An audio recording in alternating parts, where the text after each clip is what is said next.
Bulletin का आगाज करते हैं आज की अहम खबर से। इलेक्शन कमीशन ने 25 अरकान पंजाब असेंबली के नाअहली रेफरेंसेस पर फैसला महफूज कर लिया है। पीटीआई और मुनहरिफ अरकान के वकला के दलाइल मुकम्मल हो चुके हैं। इलेक्शन कमीशन में मुनहरिफ अरकान पंजाब असेंबली के खिलाफ रेफरेंस। इलेक्शन कमीशन ने 25 अरकान के नाअहली रेफरेंसेस पर फैसला महफूज कर लिया। नुमाइंदा खुसूसी अब्बास शबीर से तफसील हासिल करते हैं। अब्बास बताइए। तमाम फरीकैन के दलाइल मुकम्मल करने के बाद इलेक्शन कमीशन ने जो 25 अरकान पंजाब असेंबली की नाअहली का रेफरेंस था, जो कि स्पीकर पंजाब असेंबली की तरफ से इलेक्शन कमीशन को भिजवाया गया था, उस पर फैसला महफूज किया गया है। पीटीआई और मुनहरिफ अरकान के वकला ने अपने दलाइल मुकम्मल किए हैं। गुज़िश्ता रोज़ भी ये दलाइल जारी रहे हैं, जिसमें आज जो मुनहरिफ अरकान के वकील जावेद मलिक हैं, उन्होंने अपने दलाइल मुकम्मल किए और कहा कि जवाबुल जवाब में इमरान खान के दस्तखत जाली हैं। कागजात नामजदगी और जवाबुल जवाब में इमरान खान के दस्तखत मुख्तलिफ हैं। साथ साथ ये भी मौक़िफ़ इख्तियार किया कि दस्तखत मुख्तलिफ होने से उनकी बदनीयती साबित होती है। क्या मुनहरिफ अरकान ने वोट कास्ट किया? ये member election commission Nisar Durrani की तरफ से सवाल उठाया गया। गुज़िश्ता रोज़ अलीम खान के वकील सलमान अकरम राजा की तरफ से तफसीली तौर पर दलाइल दिए गए थे और तमाम जो और फरीकैन थे उनके वकला की तरफ से भी आज दलाइल मुकम्मल किए गए, जिसके बाद इलेक्शन कमीशन ने मुनहरिफ अरकान ने पंजाब असेंबली के खिलाफ जो स्पीकर पंजाब असेंबली की तरफ से रेफरेंस भिजवाया गया था, उस पर फैसला महफूज किया है और ये कुछ देर में बताया जाएगा क्या ये फैसला आज सुनाया जाएगा या ये कल फैसला सुनाएंगे। जी अब्बास, आप हमारे साथ ही रहिए इस पर बात करने के लिए। नईम हनीफ और खालिद अजीम साहब भी हमारे साथ हैं। खालिद अजीम साहब, जो दलाइल पीटीआई की जानिब से दिए गए और उस पर जो अदालती रिमार्क्स रहे, अब चूँकि फैसला महफूज हो चुका है, क्या आप समझते हैं मुमकिनाती तौर पर क्या कहा जा सकता है, क्या फैसला आ सकता है? लेकिन हमारे सामने आयशा गुलालई की केस मौजूद है, जिसमें इलेक्शन कमीशन ने फैसला दिया था। उस वक्त 5 रुकनी बेंच था और जिसमें 3-2 से वो फैसला आया था और उसमें ये कहा गया था कि नोटिस के तकाजे जो है वो पूरा करना जरूरी है और इसी तरह से जो मुतलका रुकन है उसका जवाब भी सामने लाया जाना या उसको जो सफाई का मौका दिया गया और उसके नतीजे में जो कुछ उसने कहा है वो भी सामने लाना जरूरी है। लेकिन उसमें कुछ डिफरेंट पॉइंट्स भी थे जिनको उस वक्त एजिटेट किया गया और उसमें से कुछ एक की मुमासलत यहाँ पे भी मिलती है। मसलन उसमें भी जो एक नोटिस जारी किया गया था उस पर डेट 1 हफ्ता पहले की थी और वो डिस्पैच उसको 1 हफ्ता बाद किया गया था।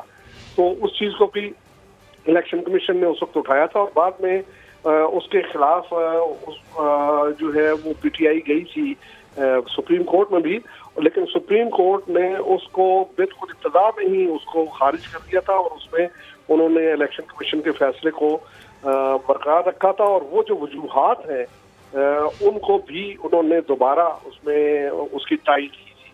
तो उसकी रोशनी में देखना होगा कि ये जो केस है इसमें जो शवाहिद पेश किए गए हैं, जो मैटर दिया गया है, क्या वो उसमें पीटीआई इस चीज़ को प्रूव करने में कामयाब होती है कि उसने जो प्रोसेस था उसको मुकम्मल किया है और उस प्रोसेस में कोई सुकम मौजूद नहीं है।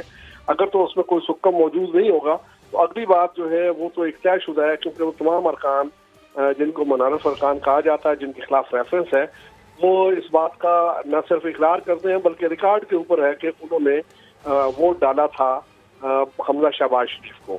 तो अब उसका तो कोई यानी इबहाम नहीं है, उसमें तो कोई इख्तलाफ नहीं है। अलबत्ता जो टेक्निकलिटीज हैं और जो उसका प्रोसेस पूरा किया जाना था उसके हवाले से बहुत से सवालात उठे हुए हैं और अगर आयशा गुलालई केस को पेश नज़र रखा जाए तो उससे ये लगता है कि पीटीआई का ये जो रेफरेंस है इसमें कमजोरियां हैं और डेफिनेटली इलेक्शन कमीशन उसको जो है वो सामने रखेगा और उसी ही की रोशनी में कोई फैसला आने की तवक्को है।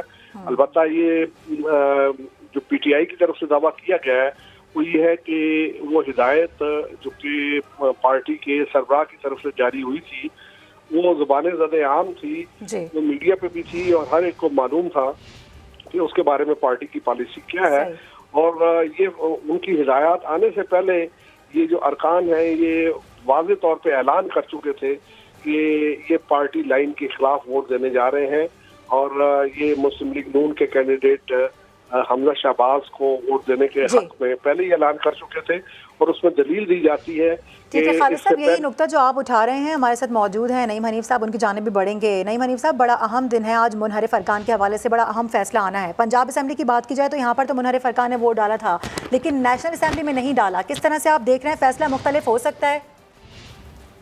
जी बिल्कुल, कौमी असम्बली और पंजाब असम्बली में दोनों जो है वो बिल्कुल डिफरेंट एक इश्यूज हैं।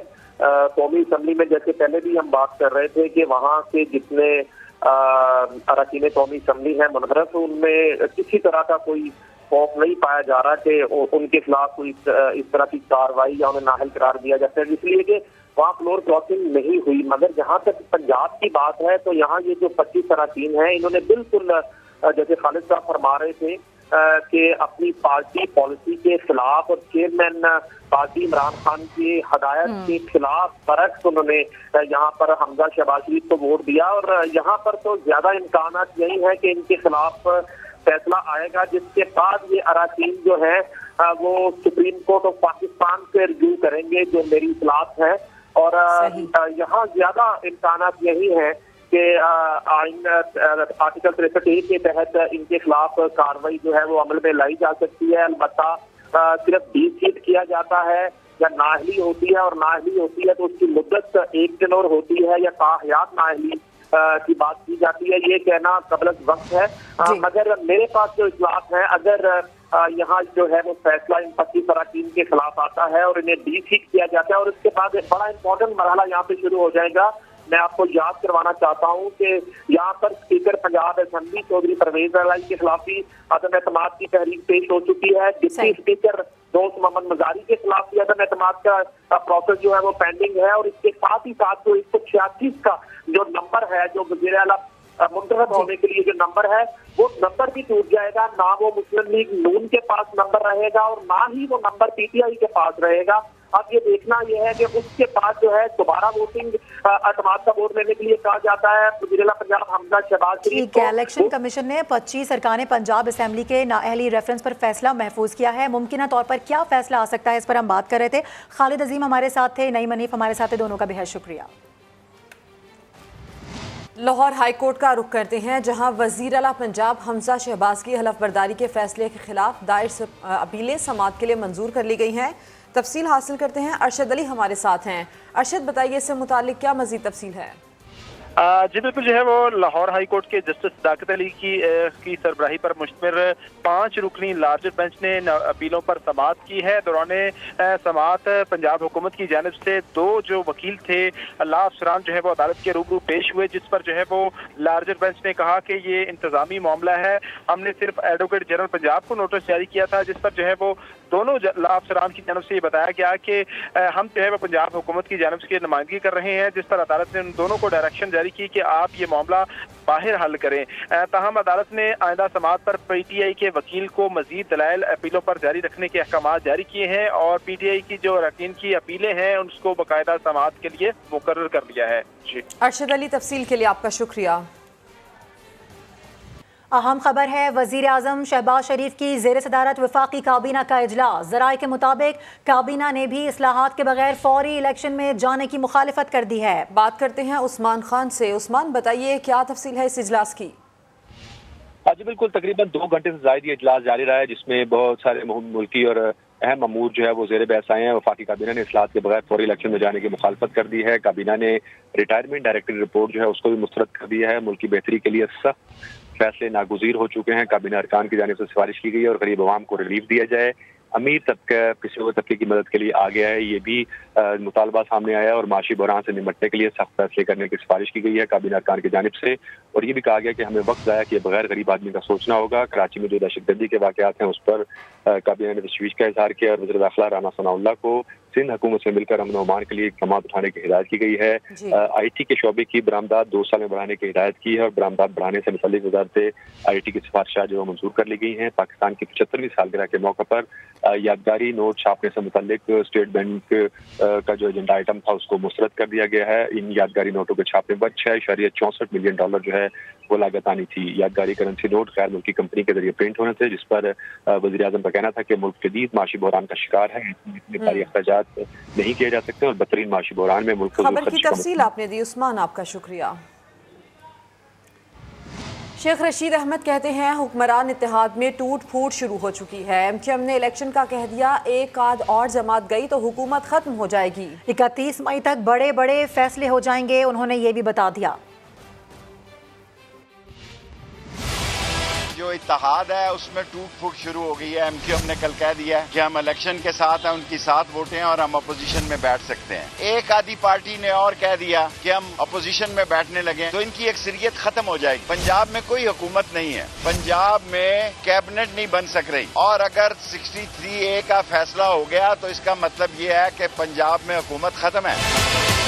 तो मुझे पूरा यकीन है कि 31 मई तक अहम फैसले हो जाएंगे। ये मुल्क इनसे नहीं चल रहा। आसिफ जरदारी ने नवाज शरीफ से बदला जो लेना था वो लिया है। जिसने ये मास्टर प्लान बनाया था वो अकल का अंधा था, उसको अंदाजा नहीं था कि इमरान खान इतना मकबूल होकर निकलेगा। जिसने इसको सपोर्ट की थी उसने इस मुल्क की मईशत, सियासत, जमहूरियत के साथ गैर जिम्मेदारी की है। आज सारे मुल्क में एक ही नारा है, चोर और गद्दार का। अब नवाज शरीफ को कौन रोक रहा है पाकिस्तान आने से? आए ना जनाब, आए इलेक्शन करवाएं, ये आपकी डिमांड थी। आप मकबूल लीडर हैं, लीडर थे। जिस जहाज में बैठ के नवाज शरीफ उतरे आएगा उस जहाज में चोर और गद्दार के नारे लगेंगे और सवारियां उतर जाएंगी। सारी कौम को बताना चाहता हूं, FIA में एक ही काम हो रहा है कि हमजा, फरियाल, शबाज और आसिफ के केसेस को कैसे खत्म किया जाए। साबिक वज़ीर आज़म शाहिद खाकान अब्बासी का कहना है कि मुल्क के निज़ाम में मुदाखलत होती रही है। सूरत हाल की खराबी में उस मुदाखलत का भी अमल दखल है। खराब मैशत के बायस सियासत की हैसियत सानवी हो गई है। 4 साल की तबाही को 1 माह या 1 साल में ठीक करना मुमकिन नहीं। मैशत की बेहतरी के लिए इदारों और सियासी जमातों को इकट्ठा होना होगा। इस वक्त मुल्क में जो माशी सूरत हाल है उसने सियासत को एक सानवी हैसियत दे दी। जहाँ पर 4 साल में जो तबाही की गई उसको 1 महीने में या 1 साल में दुरुस्त करना मुमकिन नहीं है। और उस दुरुस्ती के लिए जो फैसले हैं उनको पाकिस्तान के अवाम की तायीद चाहिए, उनको तमाम इदारों की तायीद चाहिए, क्योंकि जिम्मेदारी सबकी है। आज ये जरूरत है एक टेबल पर इस मुल्क के तमाम इदारे, तमाम सियासी जमातें इकट्ठी हों ताकि इस मुल्क की मईशत को इस्तेहकाम दिया जा सके। हमारे मुल्क में सियासी निज़ाम में गैर आइनी मुदाखलत रही है। आज जो मामलात हैं उसमें उस मुदाखलत का भी अमल दरामद है। ये मुमकिन नहीं है कि आप 4 साल इस मुल्क की मईशत को तबाह करें और आज बाहर बैठे हों और जिम्मेदारी किसी और की बन जाए। असेंबलियाँ तोड़ना किसी चीज़ का हल नहीं है। आज मुल्क की मईशत को आपने इस्तेहकाम देना है। जो इमरान खान साहब ने 4 साल में तबाह की, आज इमरान खान मुल्क की मईशत की बात करे, वो बताए कि उसने मुल्क में क्या किया है। कभी उनको कोई और कहानी याद आ जाती है, कभी कोई और कहानी याद आ जाती है। हर जलसे में नई कहानी होती है, लेकिन कहानियों से मुल्क नहीं चलते, ट्विटर से मुल्क नहीं चलते। आप अपने 4 साल की कारकर्दगी की बात करें जिसने आज मुल्क को यहाँ पर पहुँचाया है। दूसरी जानब PTI के साबिक रहनुमा अकबर एस बाबर ने दावा किया है कि तहरीक इंसाफ के वकील ने गैर मुल्की फंडिंग को तस्लीम कर लिया है। कानून के तहत इलेक्शन कमीशन के पास वसी इख्तियारात हैं। इमरान खान इल्जामात लगाकर इदारों को दबाव में लाना चाहते हैं।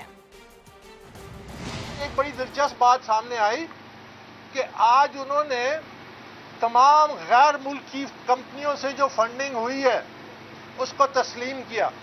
जो गैर कानूनी फंडिंग है उसको तस्लीम कर रहे हैं और साथ ही साथ ये इस्तदा भी कर रहे हैं कि अगर कोई गैर कानूनी फंडिंग हुई है तो इलेक्शन कमीशन सिर्फ पैसे जब्त कर सकता है, जबकि इलेक्शन कमीशन के से बड़े वसी इख्तियारात हैं कानून के तहत। जब इमरान खान मुतालबा करता है कि election commission, chief election commissioner इस्तीफा दे, जब वो इलेक्शन कमीशन के खिलाफ यहाँ मुजाहरा करता है कि हमें ये इलेक्शन कमीशन मंजूर नहीं है, जब वो अदालतों पर दबाव डालता है, तो ये निशानियां हैं फैशिज्म की।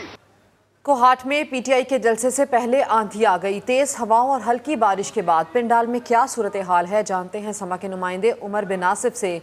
उमर, बताइए क्या हालात हैं इस वक्त कोहाट में और मौसम की क्या सूरत हाल है? क्या PTI का जलसा भी मुतासर हो सकता है? अजय बिल्कुल, मैं इस टाइम मौजूद हूँ कोहाट स्पोर्ट्स कॉम्प्लेक्स पे। यहाँ पे पाकिस्तान तहरीक इंसाफ का जलसा होना था, लेकिन इस टाइम यहाँ पे तेज़ हवाएं चल रही हैं जिसकी वजह से जो जलसे का निज़ाम है वो शदीद मुतासिर हुआ है। अगर मेरे कैमरामैन सैयद वाजिद अली शाह को दिखाएं तो यहाँ पे जितनी भी कुर्सियाँ लगी थी ये तेज़ हवा के बाइस जो उड़ गई हैं और यहाँ पर जो लाइटिंग का भी इंतज़ाम किया गया था वो भी शदीद मुतासिर हुआ है। यहाँ पर जितने भी लोग आए हुए थे वो इस टाइम मुख्तलिफ जो शेड है उनके नीचे चले गए। यहाँ पर जो जलसा होना है उसके मेज़बान जो हैं वो शहरियार खान आफरीदी हैं और जो साबिक तरफ वज़ीर आज़म इमरान खान है, उन्होंने यहाँ पे आके खिताब करना है। अगर जलसे की सिक्योरिटी की बात की जाए तो पुलिस कमांडोज और FCB जो है यहाँ पे तैनात है। अब जो है जलसा गाह में बारिश भी शुरू हो चुकी है। जी, अपडेट करने के लिए आपका शुक्रिया उमर बिनास। रुख करते हैं इंटरबैंक का, जहां डॉलर के हाथों रुपए की पिटाई जारी है। डॉलर पहली बार 196 रुपए की बुलंद तरीन सतह पर पहुंच गया है। नई हुकूमत के सिर्फ 36 रोज में डॉलर 14 रुपए महंगा हो गया है। बात कर लेते हैं, सैयद रिजवान आलम हमारे साथ हैं। रिजवान, ये डॉलर की उड़ान क्यों थमने में नहीं आ रही? डॉलर की उड़ान इसलिए नहीं काबू में आ रही है, देखिए सियासी और माशी बहरान है मुल्क में, बेयकीनी बहुत ज्यादा हो चुकी है। किसी को समझ में नहीं आ रहा कि पाकिस्तान इस सूरत से किस तरह निकलेगा। यही वजह है कि जो एक्सपोर्टर्स हैं वो डॉलर अपने मार्केट में नहीं ला रहे हैं कि उनको ये यकीन है कि ये इससे ज्यादा कीमत में बिकेगा, और इम्पोर्टर्स जो है वो हर सूरत डॉलर खरीदना चाहते हैं कि वो इसको ये पता है कि आज अगर 196 पे नहीं खरीदा तो कल 197 पे मिलेगा। अब मैं आपको एक नई खबर दे देता हूँ। ओपन करेंसी मार्केट में डॉलर ने 199 रुपए का रिकॉर्ड तोड़ दिया है। 199 रुपए पे ओपन करेंसी मार्केट में डॉलर फरोख्त हो रहा है। ये तारीख की बुलंद तरीन सतह है। खुली मार्केट में आवाम को जो डॉलर मिल रहा है वो 199 रुपए में मिल रहा है इस वक्त ओपन करेंसी मार्केट में, और इंटरबैंक मार्केट में आज 2 रुपए कीमत बढ़ गई है। आप ये बता रहे हैं कि ओपन मार्केट में डॉलर 199 रुपए का मिल रहा है। रिजवान, अपडेट करने के लिए शुक्रिया। आपको बताएं कि साबिक तर्जुमान वजारत ख़जाना मुजम्मिल असलम कहते हैं कि हुकूमत आज ही इलेक्शन का ऐलान कर दे तो बेयकीनी ख़त्म हो जाएगी। फैसले नहीं ले सकते तो क्यों बैठे हैं? अब ये अगर ये जितना जल्दी कर लें, मैं आपको बता रहा हूँ कि अनाउंसमेंट से ही डॉलर, स्टॉक एक्सचेंज, शरह सूद, कॉन्फिडेंस सारा चीज वापस आ जाएगी। मतलब ये कि इंटरिम आ जाओ, वो जैसे इंटरिम है वो सख्त पैसे सबको पता लग जाएगा, सख्त पैसे करेंगे वही। मतलब आप मैं जो बोलना तो वही जा रहा हूँ, इलेक्शन का ऐलान कर दे, इंटरिम ले आए। अब आपको ये बताएं कि बिजली का शॉर्टफॉल बढ़कर 5000 मेगावाट हो गया है। बिजली की मजमूई पैदावार 21,500 जबकि तलब 26,500 मेगावाट है। शॉर्टफॉल के बायस शहरों में 8 और दही इलाकों में 12 घंटे की लोड शेडिंग की जा रही है। तो बिजली की सूरत हाल ये है कि इसका शॉर्टफॉल बढ़कर 5000 मेगावाट हो गया है। बिजली की मजमूई पैदावार 21,500 जबकि तलब 26,500 मेगावाट है। अहम खबर है, वफाकी दारुल हुकूमत में हीट वेव का खदशा है। निजी तालीमी इदारों में प्राइमरी क्लासेस को फौरी बंद करने का हुक्म दे दिया गया है। अहम खबर से आपको आगाह कर रहे हैं, वफाकी दारुल हुकूमत में हीट वेव का खदशा जाहिर किया गया है। निजी तालीमी इदारों में प्राइमरी क्लासेस फौरी बंद करने का हुक्म दे दिया गया है। आपको ये भी बता दें कि पैरा ने तमाम निजी तालीमी इदारों को आगाह कर दिया है इस हवाले से। छठी क्लास से ऊपर तमाम क्लासेस का दौरानिया सुबह 8 से 11 बजे रखा जाए, ये कहा गया है। निजी तालीमी इदारों को एडवाइजरी पर मुकम्मल अमल करने की हिदायत कर दी गई है। वफाकी दारुल हुकूमत में हीट वेव का खदशा, हुक्काम की जानिब से अलर्ट जारी कर दिया गया है। फरा रब्बानी हमारे साथ मौजूद हैं, उनसे बात करेंगे। फरा, आगाह कीजिएगा इस फैसले से मुताल्लिक। जी बिल्कुल, प्राइवेट स्कूल्स को आगाह कर दिया गया है कि गर्मी की हीट वेव की शिद्दत के पेश नज़र स्कूल के टाइमिंग्स को कम किया जाए, और साथ ही साथ पहली से 5वीं तक के बच्चों को घर रहने की हिदायत की गई है, उनको स्कूल ना आने की हिदायत की गई है। इस सिलसिले में प्राइवेट स्कूल्स की जानिब से काफ़ी एहतजाज किया जा रहा है शदीद। वो कहते हैं कि पहले ही कोरोना की वजह से बहुत नुकसान हुआ है, बच्चों का तालीम ज़ाया हुई है, अब बिजली की वजह से और ये हीट वेव की वजह से ये काम हो रहा है। वो कहते हैं कि हम पूरी कोशिश करेंगे कि बच्चों को हर फैसिलिटी प्रोवाइड की जाए, लेकिन क्लासेस को बंद ना किया जाए। ठीक है, बहुत शुक्रिया तफसीलात के लिए। कराची में मैट्रिक के इम्तिहानात का आगाज हो गया। इस बार भी पर्चा शुरू होने से 10 मिनट पहले आउट हो गया और व्हाट्सएप पर गर्दिश करने लगा। चेयरमैन मैट्रिक बोर्ड कहते हैं पर्चा इम्तिहानी मराकज में पहुंचने के बाद उनकी कोई जिम्मेदारी नहीं है। कराची से रिपोर्ट कर रही हैं जमजम सईद।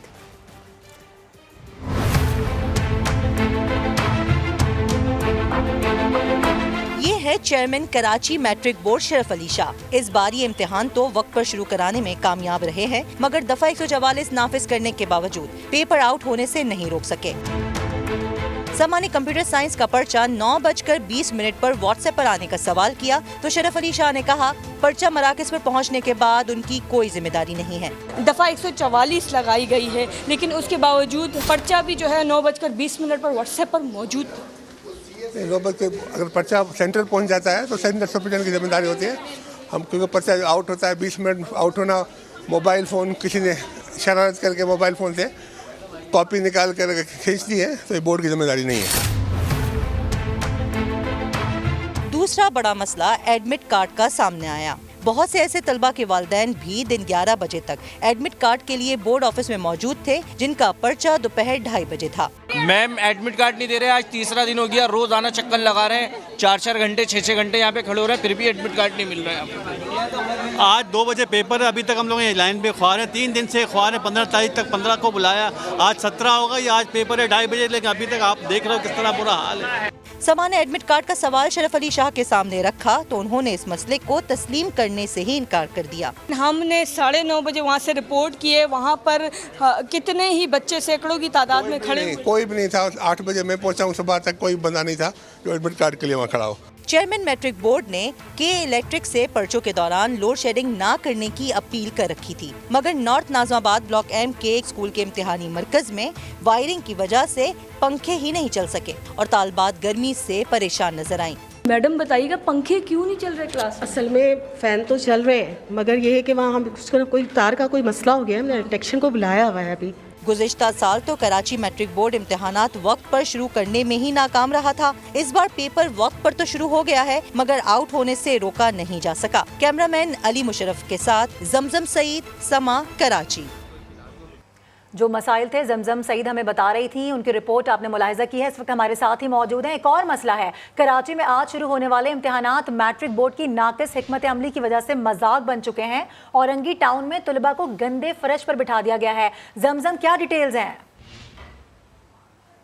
बिल्कुल, 9वीं और 10वीं जमात के पर्चों का बाकायदा तौर पर आगाज़ हो गया है। आज सुबह 8:30 बजे जो है वो पहला पर्चा था, पहली शिफ्ट का पर्चा था जो कि 12:30 बजे तक थी। उसके बाद सेकंड शिफ्ट की अगर मैं बात करूं तो जर्नल ग्रुप का कंप्यूटर स्टडीज़ का पर्चा है जो कि 2:30 बजे शुरू हुआ। औरंगी टाउन के एक स्कूल में मैं यहाँ पर मौजूद हूँ, 14 नंबर का स्कूल है ये। बच्चे इस फर्श पर बैठ कर पर्चा देने पर मजबूर हैं, ना बेंच है ना कुछ। मट्टी इतनी ज़्यादा है यहाँ पर कि दरख्त से पत्ते जो है वो स्टूडेंट्स तोड़ कर लाए हैं और उनसे जो है इस जगह को साफ किया जा रहा है ताकि ये प्रॉपर तरीके से यहाँ पर बैठ सकें और पर्चा दे सकें। कैमरामैन अली मुशर्रफ थोड़ा सा छत भी दिखा दीजिएगा कि यहाँ तो अगर बिजली आ भी जाए तो उसका फ़ायदा नहीं है, ना ही किसी किस्म का कोई पंखा यहाँ पर लगा हुआ है।